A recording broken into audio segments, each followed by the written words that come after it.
بسم اللہ الرحمن الرحیم صلی اللہ علیہ یا محمد۔ دکان میں داخل ہو کر یہ پڑھ لیں، گاہکوں کا رش لگ جائے گا۔ انتہائی آزمودہ وظیفہ۔ بسم اللہ الرحمن الرحیم۔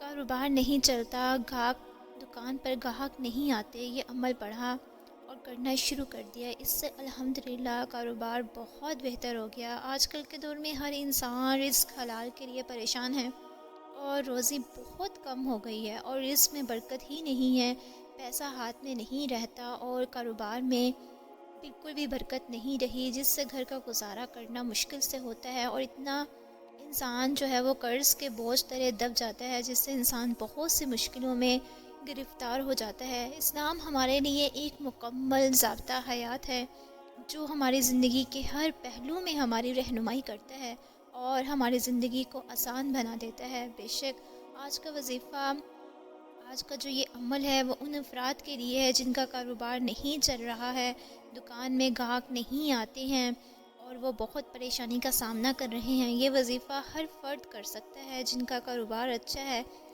ان کے کاروبار میں برکت ہوگی، جن کا پہلے ہی اچھا ہے وہ بھی کر سکتے ہیں تاکہ ان میں اور برکت ہو جائے، اور جن کا کاروبار نہیں چل رہا تو وہ یہ عمل کریں تو وہ انشاءاللہ وہ خوشحال ہو جائیں گے۔ یہ بہت ہی مجرب عمل ہے اور اس کی برکت سے ہر انسان کی ہر طرح کی جو مشکل ہے وہ آسان ہو جاتی ہے۔ یہ خاص طور پر رزق کا وظیفہ ہے۔ عمل آپ نے کیسے کرنا ہے، کس طرح سے کرنا ہے، میں سارا طریقہ آپ کو بتاؤں گی۔ آپ غور سے اس عمل کو دیکھیے گا، سنیے گا، اور آپ سے گزارش ہے کہ آپ اس عمل کو لائک اور شیئر ضرور کیا کریں۔ عمل جو ہے اس کا کرنے کا طریقہ کیا ہے، نوٹ کر لیں۔ جیسے ہی دکان آپ نے کھولنی ہے، دکان کھولنے سے پہلے آپ نے اول آخر 3 بار درود شریف پڑھنا ہے۔ جو بھی آپ کو درود شریف آتا ہے آپ پڑھ سکتے ہیں، لیکن درود ابراہیمی پڑھ لینا زیادہ بہتر ہے۔ تو آپ 3 بار جو ہے وہ درود ابراہیمی پڑھیں اور پھر 70 بار آپ نے یہ اللہ تعالیٰ کا اس میں مبارک ہے جو آپ نے پڑھنا ہے، یا غنیشو یا مغنی، یا غنیشو یا مغنی، آپ نے اس کو پڑھنا ہے اور پھر دکان کھولنی ہے۔ تو انشاءاللہ تعالیٰ رزق اور کاروبار میں بہت زیادہ برکت ہوگی انشاءاللہ۔